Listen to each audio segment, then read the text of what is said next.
Hello दोस्तों, आज के इस लेक्चर में हम लोग राजभाषा के बारे में चर्चा करेंगे, जिसमें कि हम लोग चर्चा करेंगे कि राजभाषा से संबंधित जो अनुच्छेद है 343 से 351 तक क्या क्या चीज़ का वर्णन किया गया है, और फिर सुप्रीम कोर्ट के, हाई कोर्ट के ये सब जो ये संवैधानिक तौर पर कौन सी भाषा में ये प्रावधान किया गया है कार्यकारी करने की, ठीक है, सभी के बारे में हम लोग विशेष रूप से चर्चा करेंगे आज के लेक्चर में राजभाषा। और फिर एक महत्वपूर्ण टॉपिक होगा दोस्तों आपात उपबंध, ठीक है, यानी कि आपात उपबंध के अधीन हम लोग चर्चा करेंगे कि आपात कितने तरीके से लगते हैं, कौन कौन से आपात होते हैं, राष्ट्रीय आपात क्या होता है, राष्ट्रपति शासन क्या होता है, वित्तीय आपात क्या होती है, उसकी क्या क्या प्रभाव पड़ता है, सभी के बारे में विस्तृत चर्चा करेंगे दोस्तों। तो आप थोड़ा पेशेंस से बनाएंगे, लंबा थोड़ा सा वीडियो ये जा सकता है, इसलिए आइए बिना देर किए हुए मैं शुरुआत करता हूँ आज के इस लेक्चर को।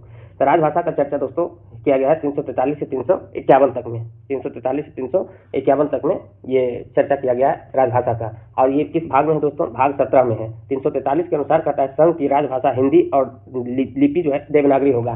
तो क्वेश्चन पूछेगा दोस्तों कि हमारे जो ये भारत सरकार है, भारत है, जो भारत का राजभाषा क्या है? तो हिंदी है। ध्यान रहे कि भारत का राष्ट्रीय भाषा कोई भी नहीं है, भारत का राष्ट्रीय भाषा कुछ भी नहीं है, जबकि राजभाषा है। तो इसकी चर्चा कहाँ किया गया है? 343 में किया गया है। और लिपि की बात करेगा तो कौन सी लिपि की चर्चा किया गया है? देवनागरी लिपि, ठीक है। आइए देखते हैं कुछ और महत्वपूर्ण चीजें। कहता अनुच्छेद 343 के खंड 2 के तहत संविधान के प्रारंभ से 15 वर्षों की अवधि के लिए संघ ने शासकीय प्रयोजन हेतु अंग्रेजी भाषा की अनुमति प्रदान की गई थी। यानी कि कहता है कि संविधान के प्रारंभ में, यानी जब संविधान हमारा ये लागू हुई थी, उसके प्रारंभ से 15 वर्षों तक की अवधि के लिए संघ यानी कि केंद्र सरकार ने सभी जितने भी शासकीय प्रयोजन है सभी किस भाषा में कार्य करने की लिए प्रावधान था अंग्रेजी भाषा में। कहता है जिसे बाद में संसद द्वारा अधिनियम राजभाषा अधिनियम 1963 के तहत इस अनुमति को उक्त अवधि से आगे भी जारी रखा गया। इनकी शुरुआत में कहा कि शुरुआती 15 वर्षों तक जितने भी कामकाज होगा वो अंग्रेजी भाषा में होगा। फिर क्या किया है कि राजभाषा अधिनियम 1963 के तहत इस अवधि को आगे भी जारी रखा गया है। अब क्या कहता है दोस्तों कि अनुच्छेद 344 में राजभाषा आयोग के गठन की बात किया गया है। 343 कहा है दोस्तों कि संघ की जो कार्यकारी भाषा होगा वो कैसा होगा दोस्तों? ये संघ की जो राजभाषा है वो कैसा है? हिंदी है, ठीक है। क्वेश्चन पूछा संघ की राजभाषा हिंदी है, यह किस अनुच्छेद में वर्णित है? अनुच्छेद 343 में वर्णन है, ठीक है। जबकि 344 दोस्तों राजभाषा आयोग की बात करता है। तो कहता है दोस्तों भारतीय संविधान के अनुच्छेद 344 में राष्ट्रपति को राजभाषा से संबंधित कुछ विषयों में सलाह देने के लिए आयोग की नियुक्ति का प्रावधान है। यानी राजभाषा आयोग होगा, इसकी चर्चा किस अनुच्छेद में है? तो अनुच्छेद 344 में है। इसी के तहत राष्ट्रपति ने इस अधिकार का प्रयोग करते हुए 1955 में श्री विजय खरे की अध्यक्षता में प्रथम राजभाषा आयोग का गठन किया गया है। यहाँ से मोस्ट इंपोर्टेंट क्वेश्चन बनता है दोस्तों, राजभाषा आयोग के गठन कब किया गया है? तो 1955 में। किसकी अध्यक्षता? तो बीजी खरे की अध्यक्षता में राजभाषा आयोग का गठन किया गया 1955 में। इस आयोग ने 1956 में अपना प्रतिवेदन दिया था। तो क्वेश्चन बहुत इंपॉर्टेंट है दोस्तों, राजभाषा आयोग का गठन किसकी अध्यक्षता में किया गया था? तो बीजी खरे की अध्यक्षता में। और कब किया गया? 1955 में। और ये इन्होंने अपना प्रतिवेदन 1956 में पेश किया था। अब 8वीं अनुसूची की भाषाएं, जब हम दोस्तों अनुसूची का लेक्चर पढ़ रहे थे तो वहाँ पर चर्चा किए थे कि 8वीं अनुसूची में किसका वर्णन किया गया है? तो 8वीं अनुसूची में राजभाषाओं का वर्णन किया गया है। और कुल कितने भाषाओं का वर्णन किया गया दोस्तों? 22 भाषाओं का वर्णन किया गया है, ठीक है। वही यहाँ पर लिखता है दोस्तों कि संविधान की 8वीं अनुसूची के अनुसार निम्नलिखित भाषाओं को मान्यता प्राप्त है। ये जो दोस्तों मैंने बड़ा अच्छे तरीके से पीडीएफ को अरेंज किया है, जो आपका ब्लैक कलर से लिखा गया है, इसे संविधान के मूल संविधान में ये शामिल था। और जिसे मैं दूसरे कलर से मैं यूज किया हूँ, कलरफुल है, उसे संविधान संशोधन के तहत बाद में जोड़ा गया है, ठीक है। ये जो 8वीं अनुसूची था दोस्तों, 8वीं अनुसूची में मूल संविधान में 14 भाषा ही शामिल था, ठीक है। और फिर समय समय पर आपका ये 8 अन्य भाषा को बाद में जोड़ा गया। इसके संविधान संशोधन कब किया गया इसकी भी चर्चा मैं आगे करने वाला हूँ, ठीक है। और कौन सी भाषा को जोड़ा गया इसका भी चर्चा करेंगे। इससे बराबर क्वेश्चन पूछा जाता रहा है, ठीक है। अगर आप ये ध्यान में रखेंगे तो जो शेष बचेगा वो कहाँ चला आएगा दोस्तों? ये आ जाएगा मूल संविधान में जो भाषा का वर्णन किया गया है। कौन कौन है दोस्तों? असमिया, जो कि असम में बोला जाने वाला भाषा है, बंगला पश्चिम बंगाल में, गुजराती, हिंदी, ठीक है, कन्नड़, कश्मीरी, मलयालम, मराठी, उड़िया, पंजाबी, संस्कृत। ये जो 11 है दोस्तों अभी तक ये मूल संविधान में शामिल था। फिर इसे ये और कौन था दोस्तों? तमिल, तेलुगु, उर्दू, ये सब जो है ये भी क्या था? मूल संविधान में शामिल था, ठीक है। तो कौन कौन शामिल हो गया दोस्तों? तमिल हो गया, तेलुगु हो गया, उर्दू हो गया, संस्कृत हो गया, पंजाबी, उड़िया, मराठी, मलयालम, कश्मीरी, कन्नड़, हिंदी, गुजराती, बंगाला और असमिया। अब जो कलरफुल किया गया है दोस्तों, ये जो सिंधी है इसे हम क्रम से नहीं लिखे हैं, ठीक है। बस ये ध्यान रखेंगे, क्रम से अगर लिखते हैं तो ये 15वां भाषा के रूप में आपका सिंधी मिलता, ठीक है। बस अरेंज कर दिया गया है, ये कलरफुल तरीके से मैं इसे डिफरेंट करने का प्रयास किया हूँ, ठीक है। तो ये जो 15वें भाषा के रूप में जोड़ा गया दोस्तों, इस सिंधी को जोड़ा गया है। सिंधी जो है मूल संविधान के 8वीं अनुसूची में शामिल नहीं था। क्वेश्चन पूछता है दोस्तों ये ध्यान में रखिएगा। इसे 21वें संविधान संशोधन 1967 के द्वारा जोड़ा गया था। किसको? सिंधी भाषा को। ठीक है, आगे लिखा हुआ है आपका पीडीएफ के रूप में। दोस्तों ये पीडीएफ आप जितना बार रीडिंग करेंगे उतना आपके लिए लाभदायक होगा। और अगर आपने ये पीडीएफ पढ़ के एक दो बार हमारा लेक्चर को देख लेंगे स्पीड बढ़ाकर, तो हम उम्मीद करते हैं कि आपको राजभाषा आयोग से किसी तरह के क्वेश्चन नहीं छूटेगा। ठीक है, 21वीं संविधान संशोधन के तहत किस भाषा को जोड़ा गया दोस्तों? सिंधी को। ठीक है, 1967 में जोड़ा गया था। जबकि ये जो तीन है दोस्तों, मणिपुरी, कोंकणी और नेपाली, इसको आप इस तरह से ध्यान रखेंगे ट्रिक के माध्यम से। नमक, ये तीनों को दोस्तों एक साथ जोड़ा गया है। कौन कौन है? आपका नेपाली है, मणिपुरी और कोंकणी। यहाँ पर कोंकणी, मणिपुरी और नेपाली, इसे जो जोड़ा गया दोस्तों, इसे जोड़ा गया 71वें संविधान संशोधन 1992 में। इसे कब जोड़ा गया दोस्तों? 71वें संविधान संशोधन 1992 में जोड़ा गया तीन भाषाओं को। ठीक है, इसे आप ध्यान में रखेंगे।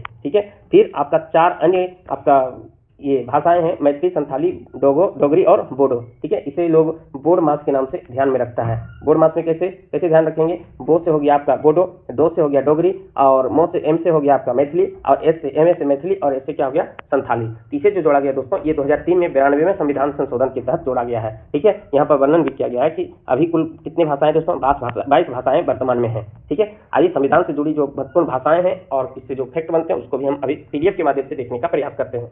ठीक है, 1967 में संविधान के 21वें संशोधन द्वारा सिंधी को 8वीं अनुसूची में जोड़ा गया है। यानी सिंधी को कब जोड़ा गया? 21वें संविधान संशोधन 1967 में। वही 71वें संविधान संशोधन के तहत 1992 में मणिपुरी, कोंकणी और नेपाली को 8वीं अनुसूची में जोड़ा गया है। इसे आप किस तरह से ध्यान रखेंगे? नमक के रूप में, नेपाली, मणिपुरी और कोंकणी। और 92वें संविधान संशोधन 2003 के द्वारा 4 भाषाओं को जोड़ा गया है, बोडो डोगरी, मैथिली और संथाली। आप इस तरह से बोर्ड मास के रूप में आप ध्यान रखेंगे। बीओ से हो गया बोडो, डो से डोगरी, और एम ए से मैथिली, और एस से क्या होगा? संथाली। ठीक है, बोडो, डोगरी, संथाली और मैथिली, ये ध्यान रखेंगे। ये 4 भाषाओं को बाद में जोड़ा गया। अगर आप जोड़ने का प्रयास करें दोस्तों, तो 1 यहाँ है और 3 यहाँ है। 3 और 1 4 और 4 8, यानी 8 भाषाओं को बाद में संविधान संशोधन के द्वारा जोड़ा गया था। ठीक है, आइए दोस्तों, अभी तक हमने जो पढ़ा है उसे मैं ये ऑनलाइन के रूप में समझने का प्रयास करते हैं। अनुच्छेद 343 क्या कहता है? संघ की राजभाषा क्या होगा? हिंदी, और लिपि क्या होगा दोस्तों? देवनागरी। ये अनुच्छेद 343 कहता है ना। और 343 की क्लाउज 2 कहता है कि 15 साल तक अंग्रेजी की अनुमति दी गई थी। ठीक है, और राजभाषा अधिनियम 1963 के तहत यह बोला गया कि अंग्रेजी भाषा ही जारी रहेगा। ठीक है, फिर अनुच्छेद 344 के तहत राजभाषा आयोग के गठन की बात किया गया था, और अंततः 1955 ईस्वी में राजभाषा आयोग का गठन किया गया। किसकी अध्यक्षता में? बीजी खरे की अध्यक्षता में। ठीक है, और 8वीं अनुसूची में कितनी भाषाएं? 22 भाषाएं हैं। और कब कब जोड़ा गया, ये भी बहुत महत्वपूर्ण है दोस्तों। अब दोस्तों चर्चा करते हैं कि राज्य की क्या भाषा होनी चाहिए। ठीक है, अच्छा दोस्तों, यहाँ पर एक चीज मैं यहीं पर हाईलाइट कर देता हूँ कि ये जो 22 भाषाएं आपने पढ़ा, कहीं भी आप अंग्रेजी नहीं देखे हैं। ठीक है, ये अंग्रेजी भाषा की हमारे संविधान के 8वीं अनुसूची में का वर्णन नहीं किया गया है। ठीक है, अंग्रेजी का वर्णन नहीं किया गया। क्वेश्चन पूछेगा कि 8वीं अनुसूची में किस भाषा का वर्णन नहीं है, तो अंग्रेजी में लोग ज्यादा कंफ्यूजन करते हैं कि अंग्रेजी का वर्णन नहीं किया गया है। ठीक है, संस्कृत है, तमिल है। ठीक है, तो ये सब ध्यान में रखेंगे आप। आइए अब हम लोग देखते हैं कि राज्य की क्या भाषा होना चाहिए। राज्य भाषा के बारे में 345 कहता है संविधान के अनुच्छेद 345 के अधीन प्रत्येक राज्य के विधानमंडल को यह अधिकार दिया गया है कि वह विधि द्वारा यानी कानून द्वारा राज्य की राजकीय प्रयोजन में सब या तो किसी के प्रयोग के लिए उस राज्य में प्रयुक्त होने वाली भाषाओं में से किसी एक या अनेक को या तो हिंदी को अंगीकार कर सकता है। ये अनुच्छेद 345 कहता है। 343 का था दोस्तों, संघ की राजभाषा क्या होगा? हिंदी, और लिपि कौन सा होगा? देवनागरी। 344 क्या कह रहा था दोस्तों? 344 राजभाषा आयोग की बात करती है। 345 राज्य की भाषा के बारे में चर्चा करता है ना। राज्य की भाषा को अपना सकता है। ठीक है, एक भाषा या अनेक भाषा को कहता है, परंतु जब तक राज्य का विधानमंडल विधि द्वारा अन्यथा उपबंध न करे तब तक राज्य के भीतर उन शासकीय प्रयोजनों के लिए अंग्रेजी भाषा का प्रयोग किया जाता रहेगा जिनके लिए उसका इस संविधान के प्रारंभ से ठीक पहले प्रयोग किया जा रहा था। यानी कि कहता है कि आप जैसे मान लीजिए कि कोई भी राज्य, गुजरात में एक स्टेट है, गुजरात की अगर विधानमंडल ये विधि द्वारा नहीं लागू करता है कि हम पर गुजराती भाषा हमारा राजकीय भाषा है, तब वो अंग्रेजी भाषा में ही कामकाज वहां पर संपन्न होगा। तो दोस्तों, जैसे गुजरात राज्य अगर ये संविधान संशोधन करके ये प्रावधान नहीं करता है कि हमारे राज्य की भाषा गुजराती होगा, तब वहाँ की राजभाषा, वहाँ की जो भाषा होगा अंग्रेजी में ही कार्यकार होगा। ठीक है, इस उपबंध के अंतर्गत कहता है अधिकांश राज्यों ने मुख्य क्षेत्रीय भाषा को अपनी राजभाषा के रूप में अंगीकार कर लिया है, यानी 345 का प्रयोग कर करके। अब जानते हैं दोस्तों कौन सा राज्य किस भाषा को अंगीकार किया है। ठीक है, जैसे यहाँ पर देखेंगे, आंध्र प्रदेश में कौन सी भाषा को राज्य की भाषा अपनाया गया है? तेलुगु। केरल में मलयालम, असम में असमिया, पश्चिम बंगाल बंगाली, उड़ीसा उड़िया, गुजरात में गुजराती के अलावा हिंदी को भी राज्य की भाषा का दर्जा दिया हुआ है। गोवा की बात करें दोस्तों, तो गोवा ने कोंकणी के अतिरिक्त मराठी एवं गुजराती को। जम्मू कश्मीर की राजभाषा की बात करें तो जम्मू कश्मीर की राजभाषा दोस्तों उर्दू है। मेघालय, अरुणाचल प्रदेश और नागालैंड की राजभाषा अंग्रेजी है। ये ध्यान रहे दोस्तों कि 8वीं अनुसूची में इसकी वर्णन नहीं है, फिर भी आपका ये राजकीय भाषा अपना सकता है अनुच्छेद 345 के अधीन। ठीक है। पुदुचेरी जो है कहता है पुदुचेरी में फ्रांसीसी भाषा को आपका राजकीय भाषा अपनाया गया है, ये भी ध्यान रखेंगे। त्रिपुरा में कोक बरोक, ये भी आपका मूल संविधान में या फिर 8वीं अनुसूची में नहीं है। मिजोरम में मिजो भाषा को दिया गया है।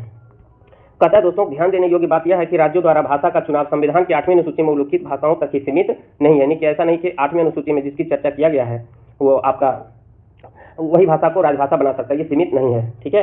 राज्यों के परस्पर संबंधों में भाषा, यानी कि ये क्या कहता है दोस्तों 346 के अधीन कहता है कि राज्यों के परस्पर संबंधों में तथा संघ तथा राज्यों के परस्पर संबंधों में संघ की राजभाषा को प्राधिकृत भाषा माना जाएगा। यानी राज्यों के परस्पर संबंधों में कहता है संघ एवं राज्यों के परस्पर जब संबंध होगा तो उसमें कहता है संघ की राजभाषा को आपका प्रायोरिटी दिया जाएगा। यानी कि जब कोई एक जैसे मान लीजिए कि महाराष्ट्र है और एक आपका यूपी है, तो यहाँ पर क्या है कि यहाँ पर मराठी है, यहाँ पर आपका हिंदी बोला जाता है, तो यहाँ पर क्या होगा कि जो संघ की राजभाषा है यानी कि हिंदी को प्रायोरिटी दिया जाएगा। ऐसा नहीं कि कोई भी पत्र आए तो महाराष्ट्र से मराठी लिखे और यूपी से हिंदी लिखे, तो ये वार्तालाप नहीं चलेगा, संघ की राजभाषा को माना जाएगा। और कहता है परंतु यदि 2 या अधिक राज्य यह करार करते हैं कि उन राज्यों के बीच पत्रादि राजभाषा हिंदी होगी तो ऐसे पत्रादि के लिए उस भाषा का प्रयोग किया जा सकेगा, ये 346 भी कहता है। यानी कि जब कोई दो राज्यों के बीच में ये करार हो जाती है कि राजभाषा हिंदी ही होगा तब ठीक है हिंदी ही किया जाता है। ठीक है।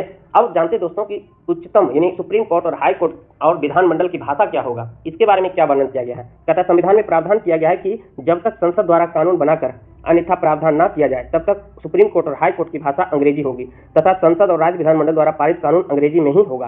यानी कि 2 चीजों की यहाँ वर्णन किया गया है दोस्तों कि सुप्रीम कोर्ट और हाई कोर्ट और विधानमंडल की भाषा, ये सभी की भाषाएं क्या होगा, इसकी चर्चा जो है कहता है कि अगर संसद या फिर विधानमंडल के द्वारा अगर कोई निश्चित भाषा का चयन नहीं किया जाता है, कानून नहीं बनाया जाता है, तब तक उसका जितने भी कामकाज होगा सब किस भाषा में होगा, अंग्रेजी में होगा। ये सब जो है वर्णन किया गया है, यानी ये प्रावधान किया गया है। ठीक है।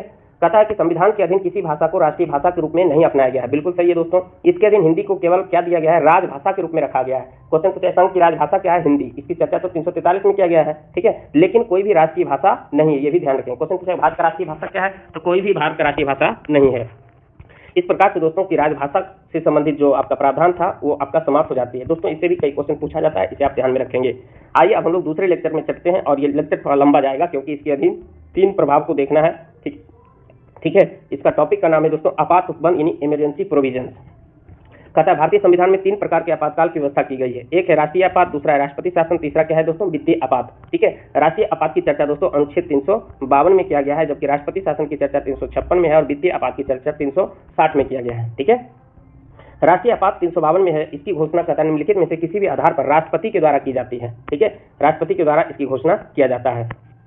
जो युद्ध, बाह्य आक्रमण और सशस्त्र विद्रोह, ये 3 आधार पर क्या कर सकता है कि राष्ट्रपति आपका राष्ट्रीय आपातकाल घोषित कर सकते हैं। बहुत इंपॉर्टेंट फैक्ट है दोस्तों, ये क्वेश्चन पूछेगा दोस्तों कि राष्ट्रपति कितने आधार पर ये राष्ट्रीय आपातकाल घोषित कर सकते हैं। 3 आधार पर। कौन कौन, युद्ध, बाह्य आक्रमण या सशस्त्र विद्रोह। यानी कि ये जो तीसरा शब्द है दोस्तों सशस्त्र विद्रोह, इसके जगह पर पहले आपका आंतरिक विद्रोह था। ठीक है। इसका जो परिवर्तन किया गया दोस्तों 44वें संविधान संशोधन के तहत ये नाम दिया गया सशस्त्र विद्रोह। आगे इसके बारे में चर्चा करेंगे। राष्ट्रीय आपातकाल की घोषणा दोस्तों राष्ट्रपति करते हैं, ये मंत्रिमंडल की सिफारिश पर करते हैं। ठीक है। क्वेश्चन पूछा गया राष्ट्रीय आपात की चर्चा किस अनुच्छेद में है, तो अनुच्छेद 352 में। और राष्ट्रीय आपातकाल की घोषणा कौन करते हैं, तो राष्ट्रपति करते हैं। ये किसके सिफारिश पर करते हैं, तो मंत्रिमंडल के लिखित सिफारिश पर करते हैं। ठीक है। राष्ट्रीय आपातकाल की घोषणा को न्यायालय में प्रश्नगत किया जा सकता है, ये प्रावधान पहले नहीं था। ठीक है। लेकिन अब राष्ट्रीय आपातकाल की घोषणा को न्यायालय में प्रश्नगत किया जा सकता है। इसका कहने का मतलब हुआ दोस्तों कि न्यायालय में यानी कि कोर्ट में इसकी जांच किया जा सकता है कि जो राष्ट्रीय आपातकाल लगाया गया है ये सही मामले को लेकर लगाया गया है या नहीं लगाया गया है। 44वें संविधान संशोधन का प्रावधान क्या है दोस्तों, कहता है 44वें संशोधन द्वारा अनुच्छेद 352 के अधीन उद्घोषणा संपूर्ण भारत में या उसके किसी भी भाग में की जा सकती है। यानी ये जो 352 की बात किया गया दोस्तों, ये 352 का जो प्रभाव होगा पूरे भारत में भी लागू हो सकता है या किसी विशेष क्षेत्र में भी ये लागू हो सकता है। ठीक है। राष्ट्रीय आपातकाल के समय राज्य सरकार की क्या स्थिति होती है, इसके बारे में चर्चा करेंगे कि राष्ट्रीय आपात के समय राज्य सरकार की क्या स्थिति होती है। कहता राष्ट्रीय आपात के समय राज्य सरकार निलंबित नहीं की जाती है, लेकिन वह संघ की कार्यपालिका में पूर्ण नियंत्रण में आ जाती है। क्वेश्चन पूछा है क्या ये राष्ट्रीय आपातकाल के समय में ये राज्य सरकार निलंबित होती है, बिल्कुल निलंबित नहीं होती, समाप्त नहीं होती है, लेकिन जो जितने भी राज्य की कामकाज होती है सब कार्यपालिका के पूर्ण नियंत्रण में आ जाती है। ठीक है। राष्ट्रीय आपातकाल की क्या समय सीमा है दोस्तों? कहता है राष्ट्रपति द्वारा दी गई आपात की घोषणा 1 माह तक प्रवर्तन में रहती है, यानी कि जब राष्ट्रपति घोषणा करती है, घोषणा से 1 महीने तक ये प्रवर्तन में रहती है, यानी लागू रहती है। कहता है यदि इस दौरान इसे संसद के 2/3 बहुमत से अनुमोदित करवा लिया जाता है तो यह 6 माह तक प्रवर्तन में रहती है, यानी कि 1 महीना तक ये राष्ट्रीय आपातकाल घोषित रहता है। और यदि 1 महीना के अंदर क्या करता है कि संसद के 2/3 बहुमत से ये अनुमोदित करवा लिया जाता है, यानी पास करवा दिया जाता है, तो यह 6 माह तक ये बढ़ाया जा सकता है। और संसद इसे फिर से 6 महीना के पहले ही फिर से अनुमोदित कर देता है, तो एक बार में ये 6 माह तक ये बढ़ा सकती है। ठीक है, संसद इसे एक बार में 6 माह तक बढ़ा सकता है। ठीक है, लोकसभा भंग होने की स्थिति में नियम क्या है दोस्तों? कि यदि आपात की उद्घोषणा हो तब की जाती है। कहता है दोस्तों कि यदि आपात की उद्घोषणा तब की जाती है जब लोकसभा का विघटन हो गया हो या लोकसभा का विघटन 1 माह के अंतर्गत हो जाए और अनुमोदन किए बिना हो जाए। ठीक है, तो आपात उद्घोषणा लोकसभा की प्रथम बैठक की तारीख से प्रथम 30 दिन के अंदर अनुमोदित होना चाहिए, यानी कि आपातकाल घोषणा हो चुका है और तब लोकसभा का विघटन होती है। तब क्या करता है, या फिर विघटन होने में 1 महीना पहले हो, अनुमोदित किए बिना हो जाता है, तब कहता है कि जो नई लोकसभा का बैठक होगा उसके बैठक से 30 दिन के अंदर अनुमोदित होना अनिवार्य है आपातकाल के लिए। ठीक है, अन्यथा 30 दिन बाद ही यह प्रवर्तन में नहीं रहेगा। ठीक है, ये ध्यान रखेंगे दोस्तों।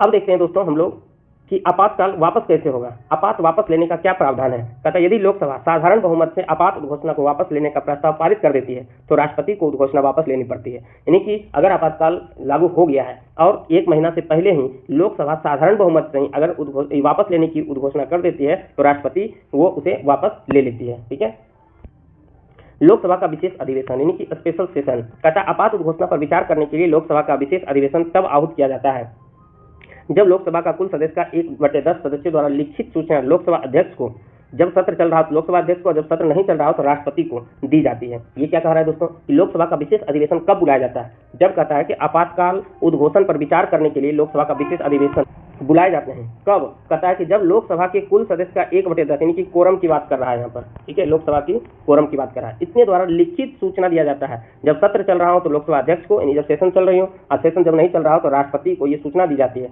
तब उसे क्या किया जाता है? स्पेशल सेशन लाया जाता है। ठीक है, लोकसभा अध्यक्ष या राष्ट्रपति सूचना प्राप्ति के 14 दिन के अंदर लोकसभा का विशेष अधिवेशन आहूत करते हैं। आहूत का मतलब बुलाते हैं। ठीक है, तो क्वेश्चन पूछा है विशेष अधिवेशन कब बुलाया जाता है? जब आपात की उद्घोषणा विचार करना हो तो उसके लिए 1/10 सदस्य कम से कम कुल सदस्य का होना चाहिए लोकसभा का, और इसकी सूचना लोकसभा अध्यक्ष या राष्ट्रपति को पेश करेगा और ये दोनों क्या करेंगे? 14 दिन के अंदर विशेष अधिवेशन बुलाएंगे। ठीक है, तो आइए दोस्तों जितना हमने पढ़ा उसे हम लोग वन लाइनर के रूप में इसे पढ़ने का प्रयास करते हैं। यहीं से क्वेश्चन पूछा जाएगा दोस्तों। तो राष्ट्रीय आपात की घोषणा, राष्ट्रीय आपात किस अनुच्छेद में वर्णन किया गया? 352 में।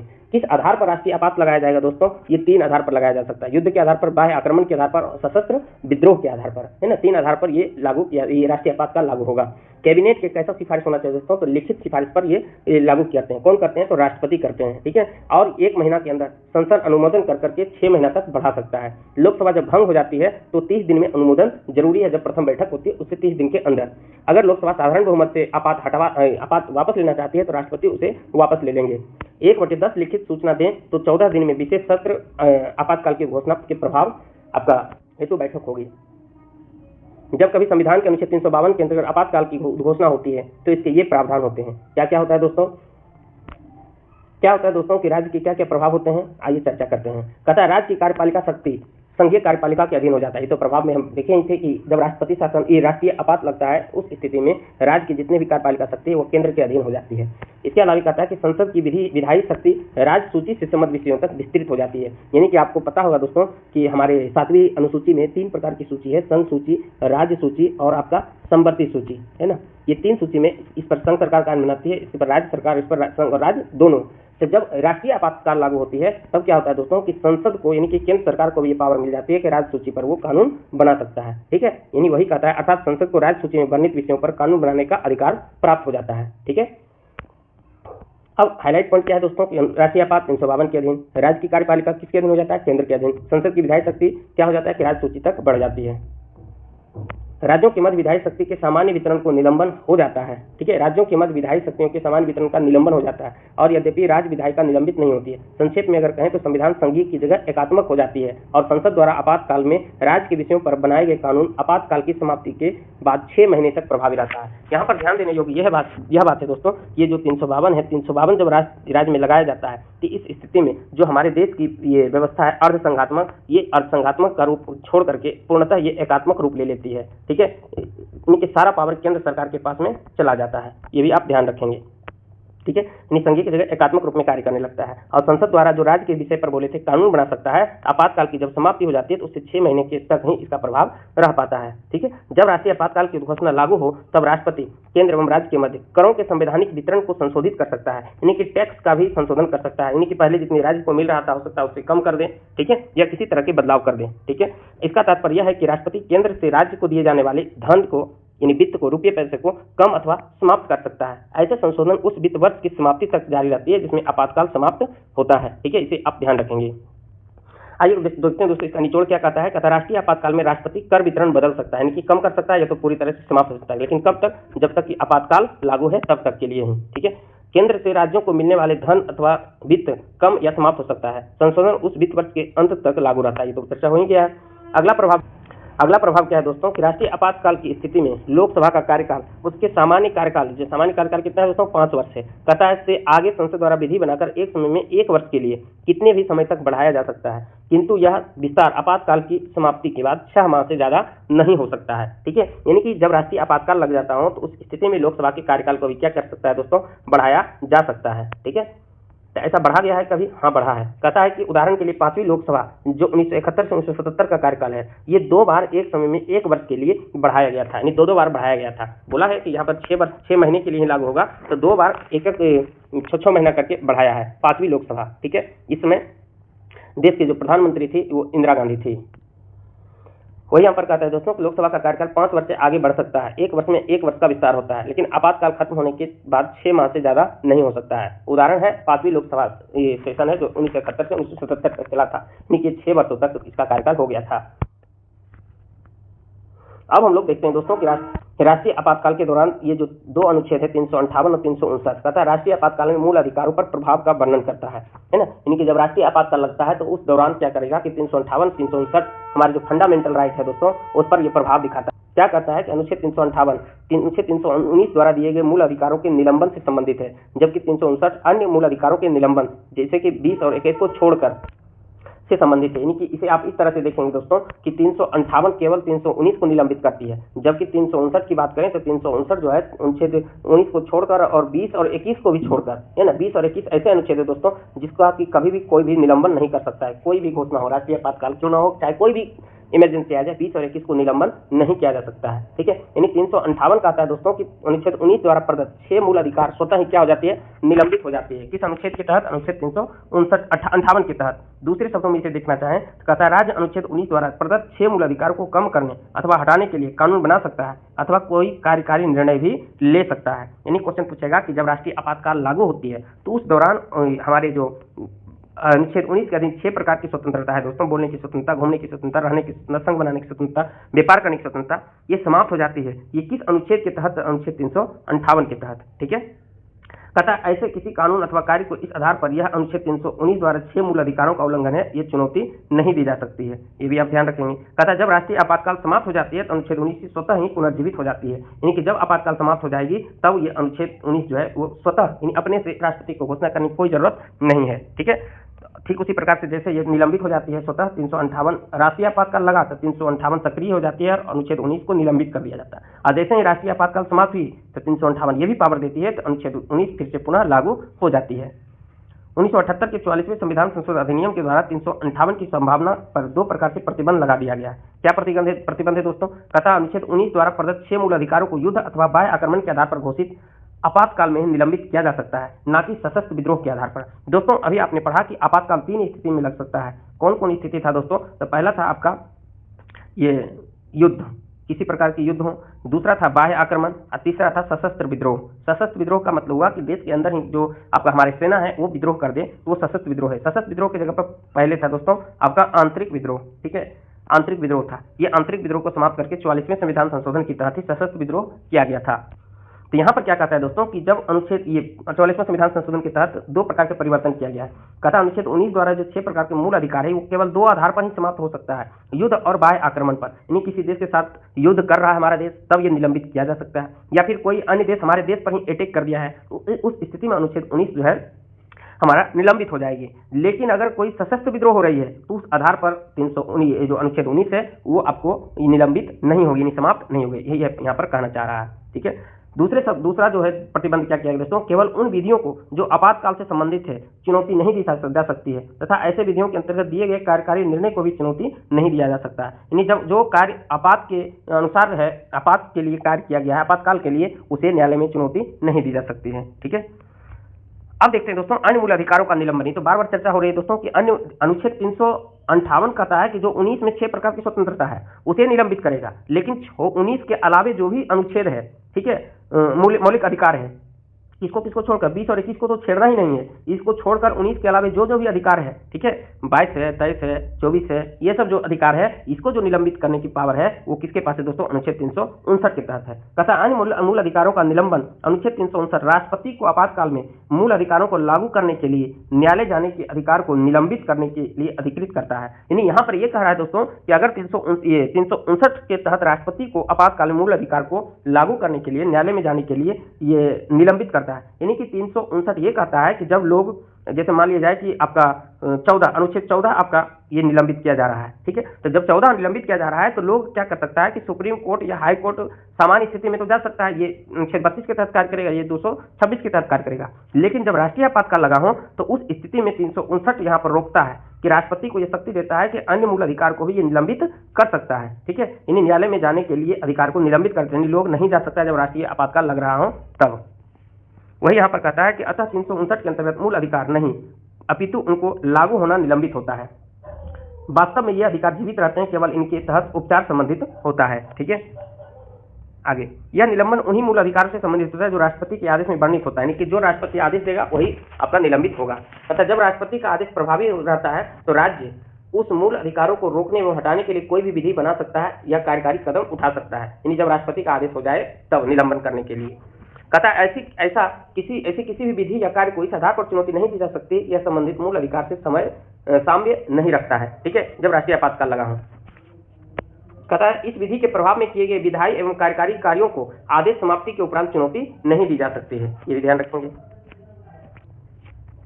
44वां संविधान संशोधन अधिनियम 1978 कहता है अनुच्छेद 359 के क्षेत्र में 2 प्रतिबंध लगाता है। क्या क्या लगाता है दोस्तों, ये तो बताए। एक प्रतिबंध तो आपको बताए थे दोस्तों कि आपका क्या क्या प्रतिबंध था, फिर से एक बार मैं रिकॉल करता हूँ शॉर्ट में। पहला था क्या दोस्तों कि ये 2 आधार पर नहीं होगा, युद्ध एवं बाह्य आक्रमण के आधार पर अनुच्छेद 19 निलंबित होगा, और दूसरा कहता है कि इसे चुनौती नहीं किया जा सकता है। फिर से ये 359 में अब की बार क्या करता है कि ये प्रतिबंध करता है। ठीक है, वो 358 में प्रतिबंधित था। कहता है कि पहला कहता है कि राष्ट्रपति अनुच्छेद 20 और 21 के अंतर्गत दिए गए अधिकारों को लागू करने के लिए न्यायालय में जाने के अधिकार को निलंबित नहीं कर सकता है, यानी कि राष्ट्रीय आपातकाल लागू हो और यदि कोई व्यक्ति अनुच्छेद 20 और 21 का उल्लंघन करता हो, चाहे सरकार हो या तो कोई निजी व्यक्ति हो, तो ये न्यायालय में जाने से उसे रोक नहीं सकता है ना। ये जो प्रावधान किया गया है कब किया गया है, 44वें संविधान संशोधन 1978 के द्वारा किया गया है।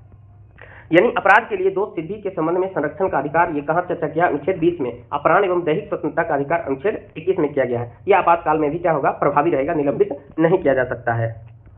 दूसरा क्या है निलंबन दोस्तों, प्रतिबंध कहता है केवल उन्हीं विधियों को चुनौती से संरक्षण प्राप्त है जो आपातकाल से संबंधित है, उन विधियों एवं कार्यों को नहीं जो इनके तहत बनाए गए हैं, ये भी इंपॉर्टेंट है। अब दोस्तों आपने 358 और 359 दोनों पढ़ लिया है, तो आप दोनों का अंतर आप स्वतः बताते चल जाएंगे। अब मैं इस पर ज्यादा समय नहीं लूंगा। 358 केवल 319 के अंतर्गत मूल अधिकारों से संबंधित है, जबकि 359 में उन सभी मूल अधिकारों से संबंधित है जिनका राष्ट्रपति के आदेश द्वारा क्या किया जाता है, निलंबन किया जाता है। 358 स्वतः ही आपातकाल घोषणा के बाद अनुच्छेद 19 क्या हो जाएगा, निलंबित हो जाएगी। ठीक है, दूसरी ओर अगर हम बात करें तो अनुच्छेद 359 कहता है कि मूल अधिकारों का निलंबन स्वतः नहीं करता है, जबकि ये राष्ट्रपति को पावर देता है कि किस अनुच्छेद 19 के अलावे कौन कौन से मूल अधिकारों को ये क्या कर निलंबन कर रहा है। ठीक है, अनुच्छेद 358 केवल बाह्य आपातकाल, युद्ध या बाहरी आक्रमण के आधार पर आपातकाल घोषित आपातकाल में लागू होता है 358, ना कि आंतरिक आपातकाल के दौरान, जब सशस्त्र विद्रोह के कारण आपातकाल घोषित हो उसके दौरान। ठीक है, ये 358 लागू होती है।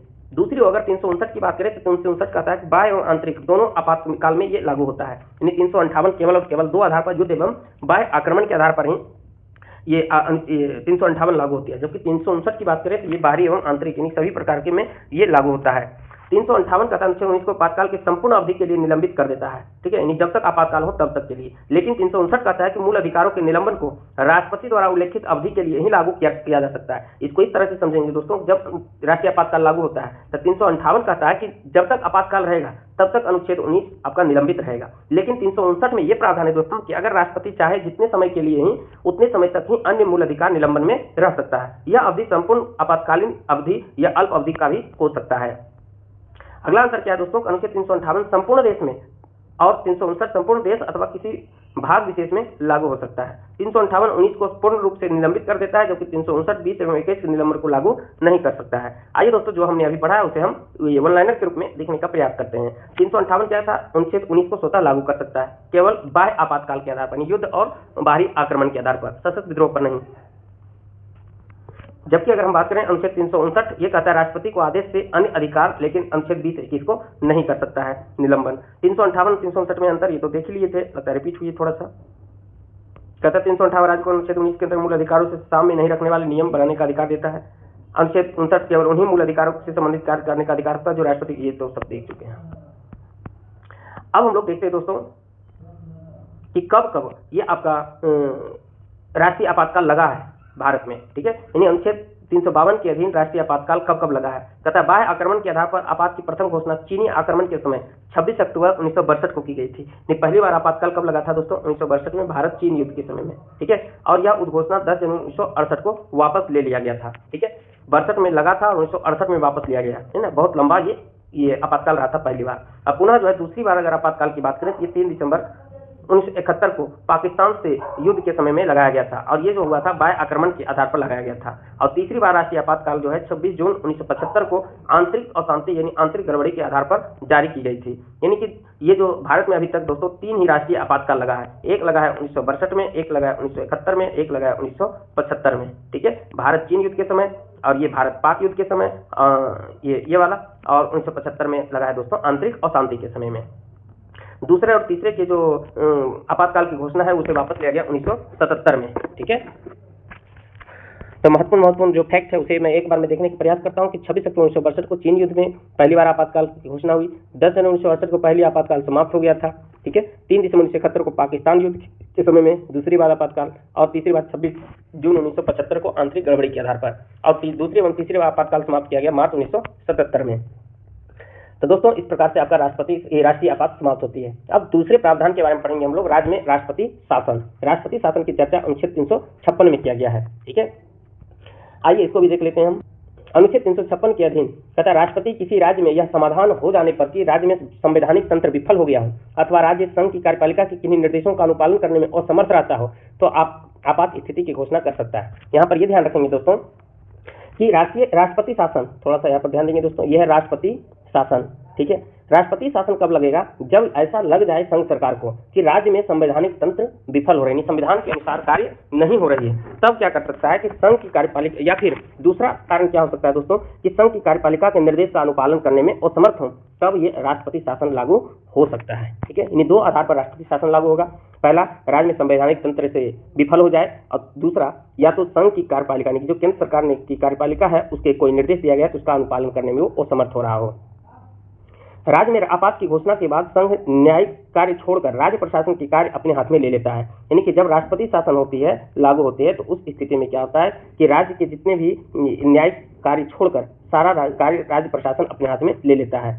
राज्य में आपात घोषणा की अवधि 2 माह का होता है, ठीक है, इससे अधिक के लिए संसद से अनुमति लेनी होती है और यह 6 माह तक हो जाती है, ठीक है।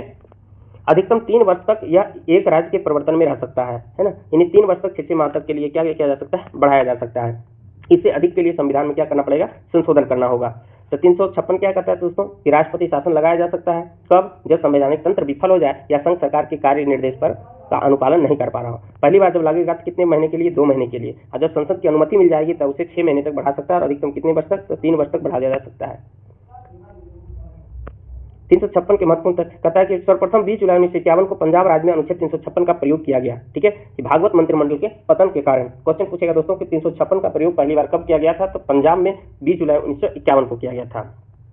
सर्वाधिक समय तक अनुच्छेद 356 का प्रयोग कहाँ किया गया है, जम्मू कश्मीर राज्य में, अभी तो यूनियन टेरिटरी बन चुका है। 1990 से लेकर 1996 तक यहाँ पर ये राष्ट्रपति शासन लागू हो रहा है। अब हम लोग आखिरी सेक्शन देखते हैं दोस्तों। आपका आखिरी टॉपिक है वित्तीय आपात। वित्तीय आपात की चर्चा कहाँ किया गया है? अनुच्छेद 360 में किया गया है। ठीक है, वित्तीय आपात की घोषणा कब होती है दोस्तों? इसको क्वेश्चन फॉर्मेट में मैंने तैयार किया है, इसे आप देखने का प्रयास करेंगे। अनुच्छेद 360 के तहत कहता है वित्तीय आपातकाल की घोषणा राष्ट्रपति द्वारा तब की जाती है जब उसे विश्वास हो जाए कि ऐसी स्थिति विद्यमान है जिसके कारण भारत की वित्तीय स्थिति अस्थायित्व या साख को खतरा है। यानी कि ये तभी लागू हो सकता है दोस्तों जब राष्ट्रपति को ऐसा क्या प्रतीत हो कि भारत की वित्तीय अस्थायित्व या साख क्या चीज में हो? खतरे में हो, तभी वित्तीय आपातकाल की घोषणा लगती है। दोस्तों देश में आज तक वित्तीय आपातकाल का प्रयोग नहीं किया गया है। ठीक है, भारत की वित्तीय अस्थायित्व या साख का खतरा हो तभी वित्तीय आपात का आधार बन सकता है। ठीक है, संसद की क्या स्वीकृति होती है? कहता वित्तीय आपात की घोषणा को 2 महीने के भीतर संसद के दोनों सदनों के समक्ष रखना एवं उनकी स्वीकृति प्राप्त करना आवश्यक है। ठीक है, अपने राष्ट्रपति शासन में भी 2 महीने के अंदर था,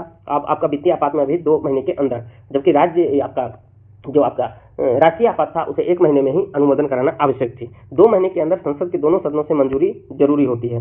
कहता है अगर लोकसभा भंग हो जाए तब क्या करेंगे? कहता है लोकसभा भंग होने पर क्या होगा? कहता है वित्तीय आपात की घोषणा उस समय की जाती है जब लोकसभा विघटित हो। ठीक है, और जब लोकसभा विघटित हो तो क्या करेगा कि 2 महीने के भीतर राज्यसभा की स्वीकृति मिलने के उपरांत वह आगे भी लागू रहेगी, किंतु नवनिर्वाचित लोकसभा द्वारा उसकी प्रथम बैठक के आरंभ से 30 दिन के भीतर ऐसी घोषणा की स्वीकृति आवश्यक है। यहाँ पर समझने का ये प्रयास करेंगे दोस्तों, ये कह रहा है कि अगर वित्तीय आपातकाल घोषित हो जाती है, ठीक है, अब घोषणा के समय लोकसभा क्या हो? विघटित हो, नहीं लोकसभा ये अस्तित्व में नहीं हो, तो उस स्थिति में कहता है कि 2 महीने के भीतर राज्यसभा की स्वीकृति मिलना आवश्यक है। अब आप कहेंगे सर राज्यसभा भी अगर विघटित हो तो आप पढ़े होंगे दोस्तों कि राज्यसभा एक अस्थायी सदन है, ये कभी भी विघटित नहीं होती है। तो कहता है राज्यसभा की स्वीकृति मिलती है तो उसके बाद भी ये आगे लागू रह सकता है।